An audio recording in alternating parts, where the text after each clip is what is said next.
बुध ग्रह हमारे सौरमंडल का सबसे छोटा और सूर्य के सबसे निकट स्थित ग्रह है। इसके बारे में कुछ प्रमुख तथ्य इस प्रकार हैं। आकार और स्थिति। बुध का व्यास लगभग 4879 किलोमीटर है, जो पृथ्वी के आकार का लगभग 38% है। यह सूर्य से लगभग 57.9 मिलियन किलोमीटर दूर स्थित है और इसकी कक्षा का समय 88 पृथ्वी दिनों के बराबर है। वायुमंडल। बुध का कोई स्थायी वायुमंडल नहीं है। हालांकि इसकी सतह के ऊपर बहुत पतला वातावरण होता है, जिसमें मुख्य रूप से सोडियम, हाइड्रोजन, हीलियम और ऑक्सीजन होते हैं। तापमान। बुध पर तापमान बहुत चरम होता है।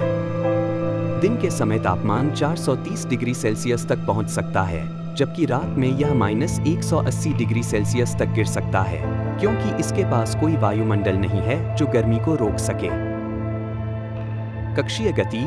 बुध की कक्षा में एक अनोखी विशेषता यह है कि इसका एक दिन रोटेशन लगभग 59 पृथ्वी दिनों का होता है, लेकिन इसकी एक कक्षा यानी सूर्य के चारों ओर एक चक्कर मात्र 88 पृथ्वी दिनों में पूरी होती है।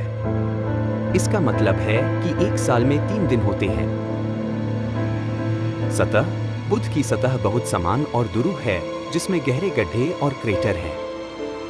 यह इसलिए है क्योंकि बुध के पास किसी प्रकार की जलवायु या वातावरण नहीं है जो इसके सतही निर्माण को प्रभावित कर सके।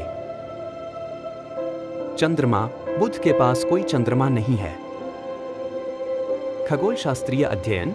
बुध को नंगी आंखों से देखा जा सकता है, लेकिन इसकी सतह और वातावरण को समझने के लिए कई अंतरिक्ष यान, जैसे मैसेंजर मिशन, भेजे गए हैं।